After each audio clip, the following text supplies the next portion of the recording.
rendez-vous pour vous servir. Zoom Eco Live, c'est déjà parti avec le rubrique de tout le jour. Nous allons commencer par l'essentiel de l'information économique. En République démocratique du Congo, il s'agira de la rubrique Les nouvelles en bref. Et donc, ne zappez pas, nous allons poursuivre avec les chiffres clés. Il s'agit donc, bien sûr, de ce taux d'échange et la situation économique en République démocratique du Congo. Nous allons également vous ramener le marché comme nous le faisons tous les jours. Aujourd'hui, spécialement, nous allons parler produits anti-cancer. Ça sera dans la rubrique Zoom Wednesday. Nous allons poursuivre avec le dossier qui nous parle principalement de l'impact négatif de l'importation sur l'économie nationale. C'est le même dossier qui a été récupéré dans la rubrique La Chronique, puisque Patrick Bomboka y apporte plus de précision.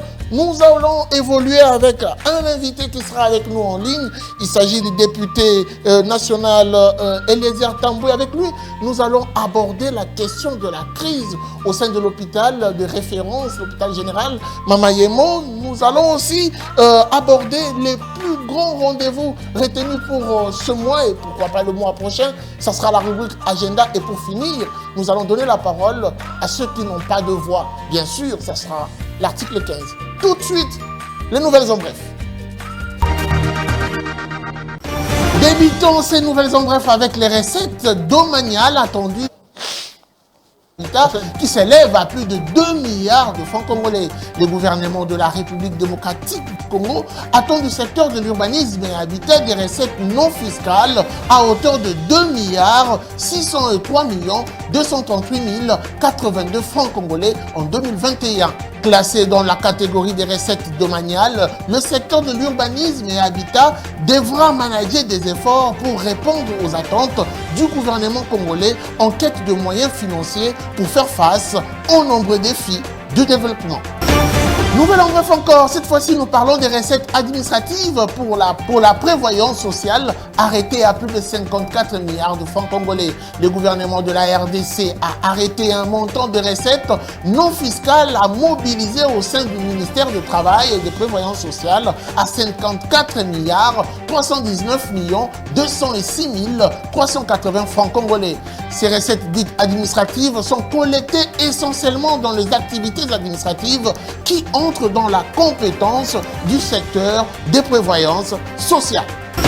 Poursuivons avec cette information qui nous amène au Sénat. Oui, il s'agit bien sûr de 40% des frais de fonctionnement qui ont été alloués au bureau sortant du Sénat, Alexis Tamboué Mwamba. Fixé à hauteur de plus de 5 milliards, les frais de fonctionnement qui ont attiré à la question du Sénat du 1er août au 31 décembre 2019 se situe à plus de 2 milliards de francs congolais, soit 40%. Quant aux fonds dits spéciaux, plus d'1 milliard de francs congolais ont été versés au Sénat sur un total de 5 milliards 209 millions 699 265 francs congolais, soit 30%. C'est ce qui justifie la souscription à une ligne de crédit bancaire auprès de la Banque commerciale du Congo, BCDC, pour pallier cette difficulté de trésorerie. Et enfin, pour finir, nous parlons des 59% des ménages qui ont enregistré une baisse de leurs revenus, enquête publiée par Elan RDC et Kinshasa Digital. Une récente enquête d'Elan RDC et Kinshasa Digital révèle que 59% des déménagés ont déclaré une baisse de leurs revenus contre 68% au début de la pandémie. Cette enquête a été réalisée entre le 12 janvier et le 2 février 2021. Il s'agit de la 5e itération de l'enquête ayant porté sur l'impact socio-économique de la COVID-19 en RDC. Merci de nous rester fidèles. Merci également de rester connectés et branchés à notre page. Beaucoup plus sur notre chaîne YouTube. Nous allons poursuivre cette tranche avec déjà la première rubrique qui nous sera présentée par Judith Unamaka. Il s'agit bien sûr des chiffres clés. Tout de suite après ceci.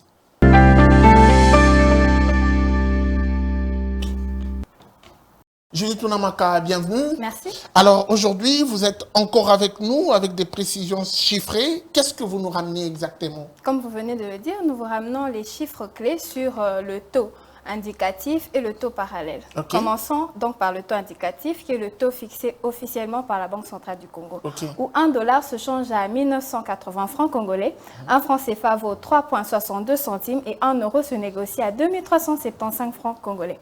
Partant à présent du marché parallèle, nous avons eu à lister 3 emplacements dans le but de chiffrer sur le cours de change dans ces différentes localités. À Nsélé, 1 dollar se change à 2000 francs congolais, un franc CFA se négocie à 3,64 centimes, pendant que 1 euro se négocie à 2378 francs congolais. Dans la commune de Ndjili, 1 dollar vaut 2010 francs congolais, un franc CFA se négocie à 3,63 centimes au moment où 1 euro se change à 2380 francs congolais.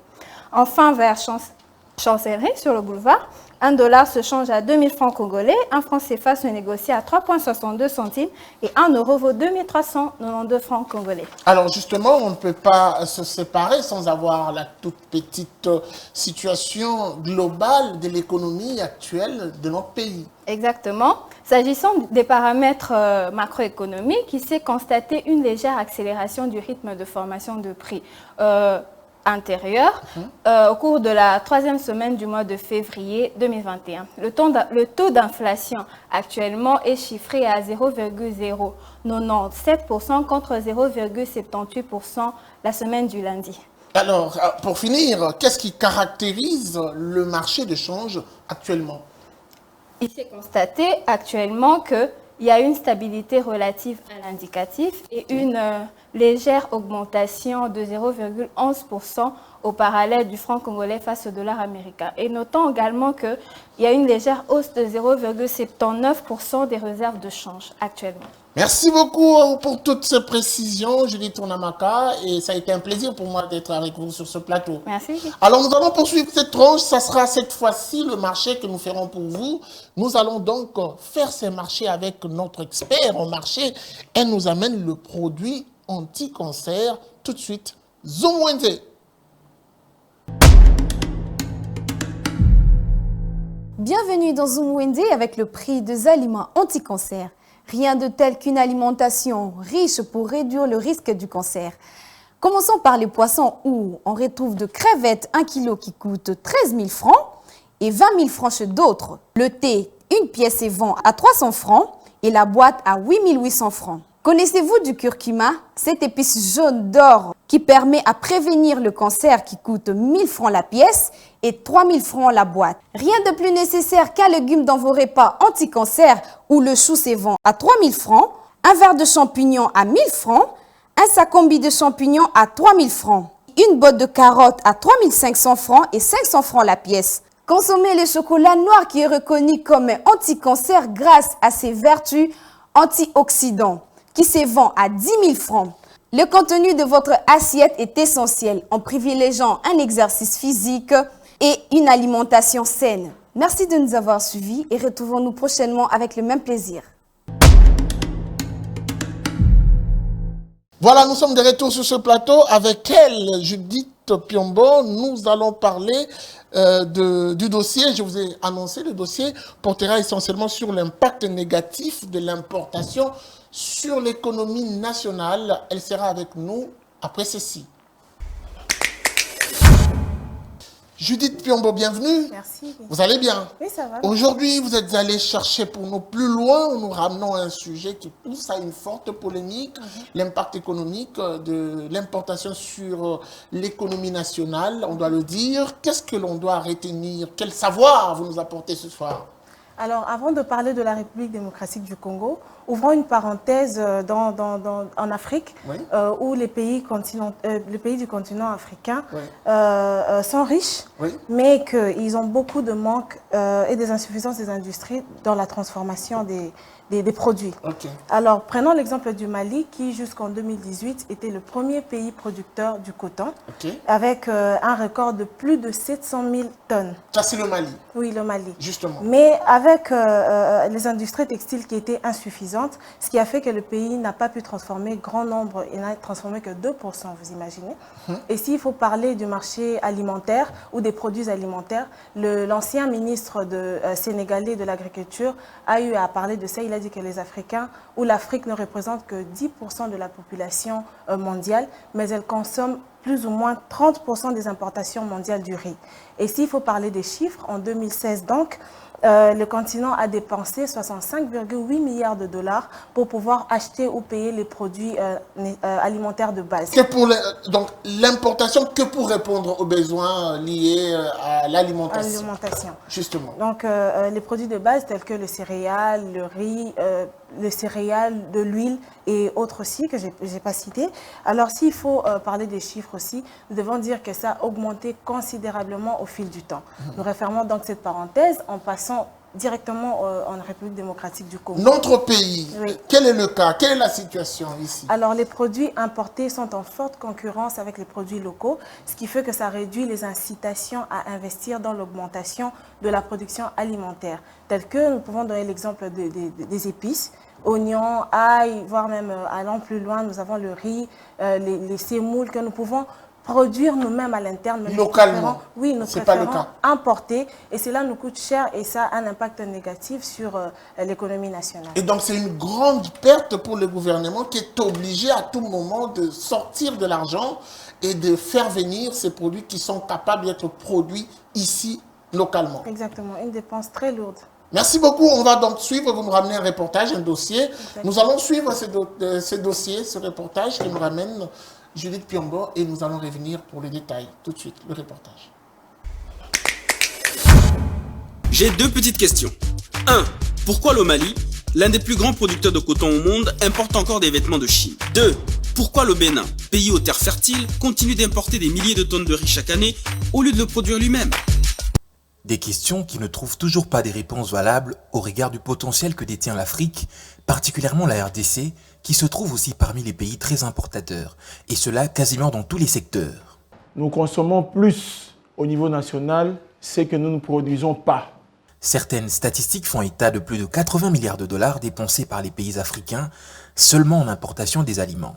Les importations agricoles et alimentaires de l'Afrique en valeur nominale s'élèvent à environ 80 milliards de dollars par an au cours des dernières années. Pour ce qui concerne la RDC, environ 2 milliards de dollars sont investis dans les dépenses d'importation chaque année, principalement une importation de produits vivriers.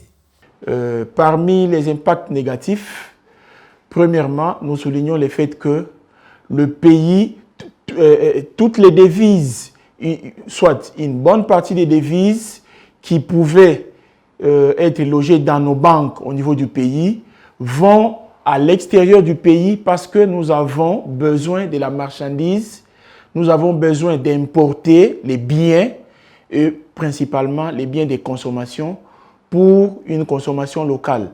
Pour s'en rendre compte, nous avons circulé dans quelques endroits d'activité commerciale. Tout commence par ce marché. Ici, le constat est plutôt proche de la réalité. Même les petits produits viennent de l'extérieur. Matungulu même libanda mboka, aïe, libanda mboka, tomate libanda mboka. Mais alors, qu'est-ce qui justifie donc ce déséquilibre?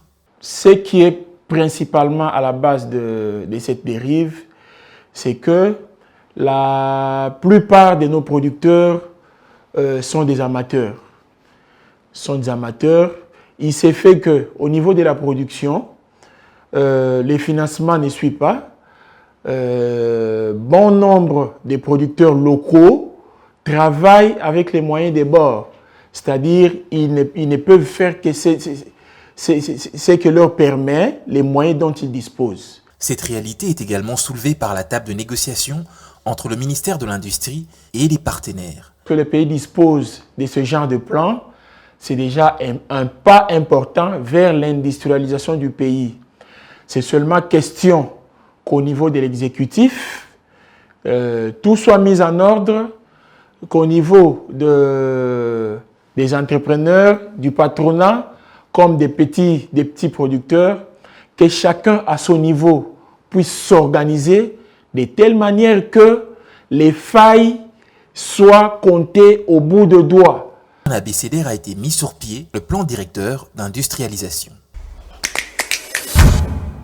Votre constat m'a fait tellement froid au dos, on importe même les moindres détails qui soient.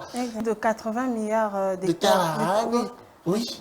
Et tout cela, qu'est-ce qu'il faut selon vous, puisqu'on puisse de solutions? Il faudrait, selon moi, que le gouvernement encourage les productions locales et qu'elles puissent propulser vraiment, que ça puisse être un point fort du pays afin que l'activité commerciale soit beaucoup plus avancée. Merci beaucoup à vous. Il est très important que la République démocratique du Congo se donne également à encourager. Nous avons suivi récemment un plan directeur de l'industrialisation. Espérons que ça va aboutir à quelque chose. Exactement. Merci à vous, Judith Piombo, pour ces précisions. Merci. Nous reviendrons à vous très prochainement. Bien sûr. Alors, nous allons poursuivre après le dossier. Nous allons prendre notre invité qui s'impatiente déjà en ligne. Il s'agit de l'honorable Eliezer Tambwe, avec qui nous allons parler de ce dossier important, cette crise, cette impasse qui règne à l'hôpital général de référence Mamayemo. Tout de suite, l'invité.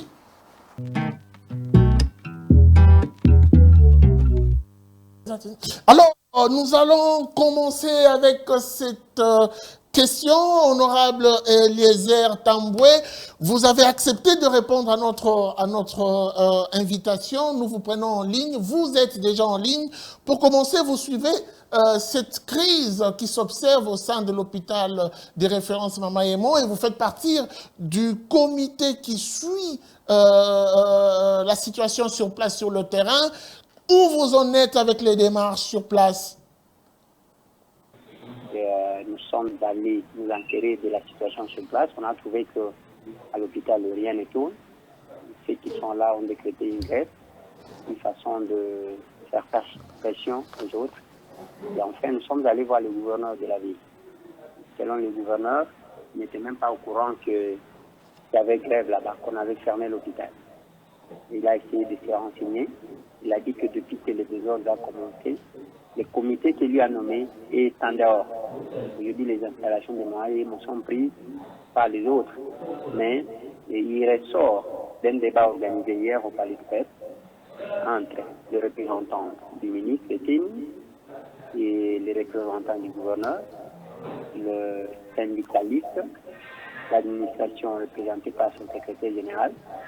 Il ressort de ce débat qu'il y a un flou par rapport au fait en la matière. Justement, par rapport à ces flous dont vous faites allusion, certaines personnes interrogées par Zoomeko disent que la crise serait à la base, plutôt la nomination de ce nouveau comité serait à la base de la crise, mais également de la grève observée sur le terrain. Il n'y a pas un seul comité. Il fallait qu'on vous parle de nomination, de l'existence de deux comités de gestion nommés. Il y a un comité qui a été nommé par Ngobila en date du 4 octobre 2020. Il y a un comité qui va intervenir plus d'un mois après, nommé par le ministre Eteni en date du 8 décembre 2020. Alors c'est ça. Pour le moment, ce qui se passe là-bas, c'est autour de ces deux comités, le comité d'Ivendi et le comité Ngobila. Alors, selon vous, qui de ces deux comités devrait prendre le commande au regard de la loi? Là, il y a un problème au regard de la loi. Parce que le problème se situe au niveau de l'ambiguïté de la loi. À ce niveau. La loi place l'hôpital sous tutelle du ministre national de la Santé. La même loi place le même hôpital sous le pouvoir, la même disposition dit, sous le pouvoir du gouvernement provincial. C'est ça l'ambiguïté de la loi. On doit chercher maintenant à comprendre la tutelle à quel niveau et que le pouvoir à quel niveau. Alors, est-ce que les deux parties ont réussi à s'accorder, je parle bien du ministre de la Santé et du gouverneur de la ville-province de Kinshasa? Nous comptons réunir le gouverneur de la ville et le ministre de la Santé pour trouver une solution. Parce que ce qu'on a constaté, les comités qui se sont succédés étaient nommés en consultation entre le gouvernement national, le gouvernement central et le gouverneur de la ville. Mais la plupart des comités qui ont été nommés par Kimouta qui était gouverneur de la ville, tous ces temps. Et c'est la même chose à l'hôpital Sendwe, c'est le ministre, parce que d'autres dispositions de la loi disent que le ministre nomme sur proposition du gouverneur. Est-ce que pour finir, que dire plutôt, ma question, je la pose à vous précisément, au regard de la situation actuelle, quelle est la température, comment se vit cette crise actuellement, puisqu'il s'observe une sorte d'impasse? Bon, c'est juste là, c'est parce qu'il y a les syndicalistes qui estiment qu'on doit trancher maintenant, sinon la grève ne sera pas levée. Si vous allez actuellement à l'hôpital Mamayemo, vous allez trouver qu'il y a les policiers et les militaires qui sont là, en train d'assurer la sécurité. Merci beaucoup à vous, honorable Eliezer Tamboué. Je rappelle que vous êtes député national. Merci. Alors, nous allons poursuivre cette tranche avec cette fois-ci une autre rubrique. Il s'agit bien sûr de la chronique qui sera au rendez-vous ce matin, ce soir, et pour ce numéro spécial. Il s'agit bien sûr de ce dossier qui revient sur la table de Patrick Bamboka, notre éditorialiste, donne plus de précisions. La chronique, tout de suite. Bonjour. Les activités sont au point mort à l'hôpital général de référence ex-Mamayemo, hôpital provincial de référence de Kinshasa. Depuis plusieurs semaines, la controverse autour de la gestion de cet hôpital divise le ministre national de la Santé, Eteni Longondo, et le gouverneur de la ville de Kinshasa, Gentini Ngobila. À la base de ces conflits d'ordre administratif et juridique, l'interprétation des textes fondateurs de ces centres de soins de santé publics construits en 1924 et ayant à ce jour la capacité de 2000 lits. Pour ramener de l'ordre et la paix sociale au sein de cette entité d'intérêt public, les élus de Kinshasa ont décidé de jouer les médiateurs.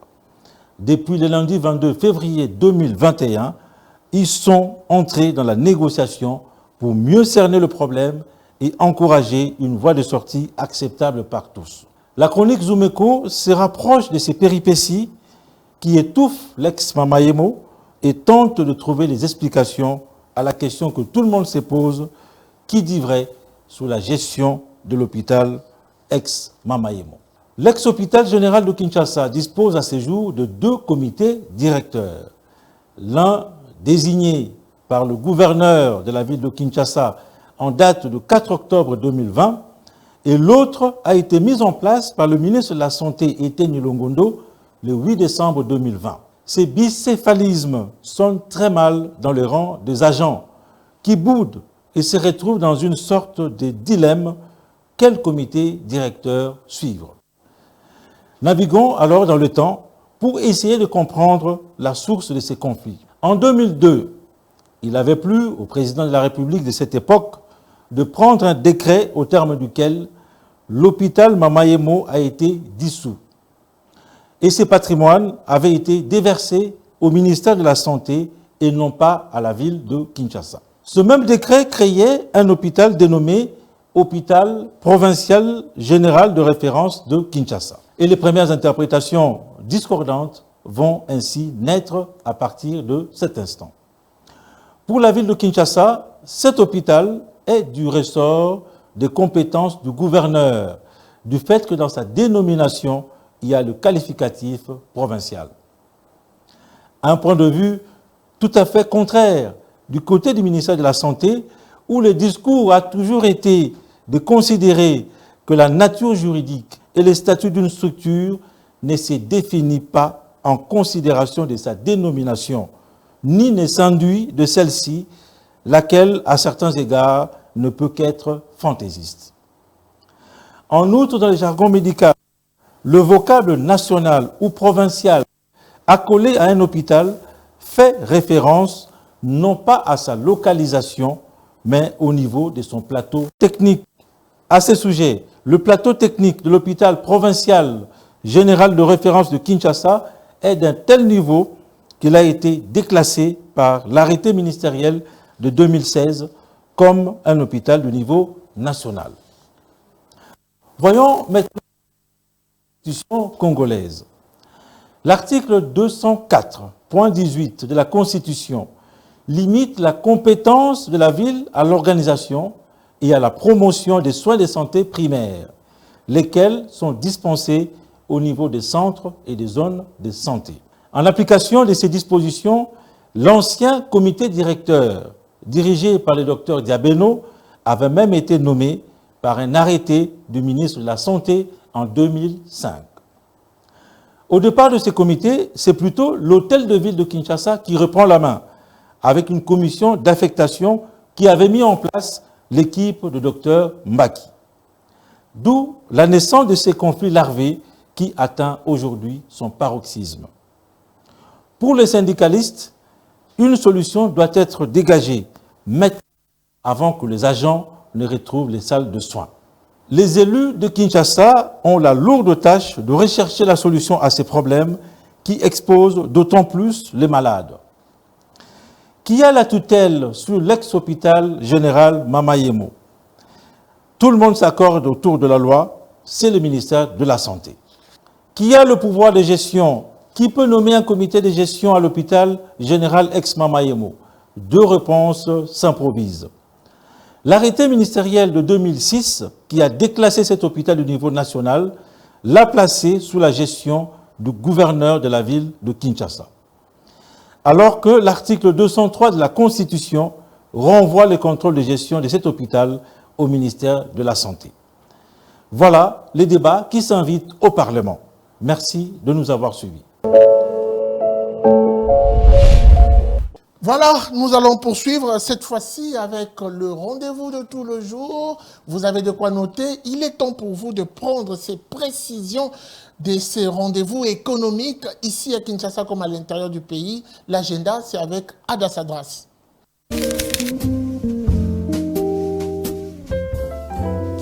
Bienvenue à l'agenda.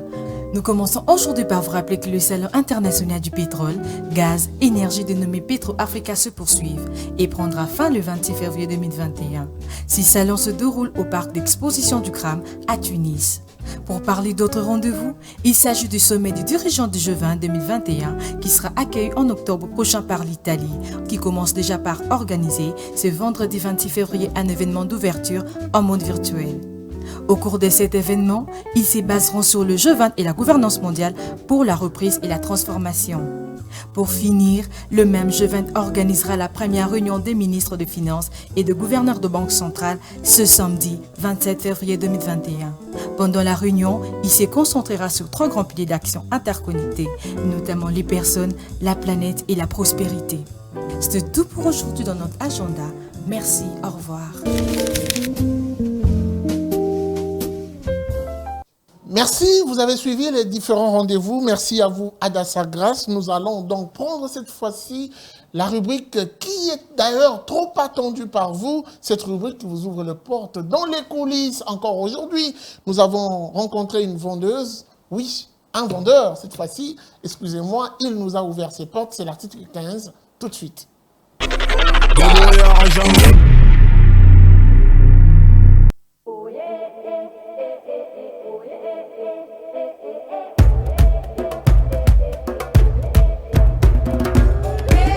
Kombo na ngai ezali Caleb asala mosala oyo mpona koluka ya kovivre nzambe asunga mpe nazwa lifiti nyonso ya kovivre nango.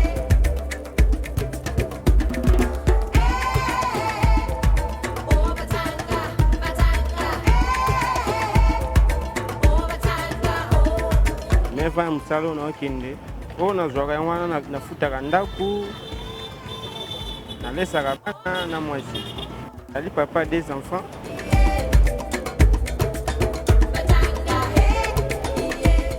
Nde journal yo naza piaka. Naorouler kana mwana na mufe esimbi te nazongi ntango.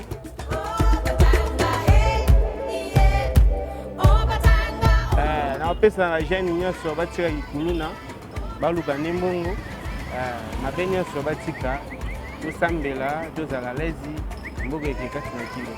Nasenga bakonza mboka bapesa biso mpe misala toyonga misala oyo nasali mécanique na sisi te. Nasenga bakonza mboka baluka biso misala tosika te bamisala oyo misala.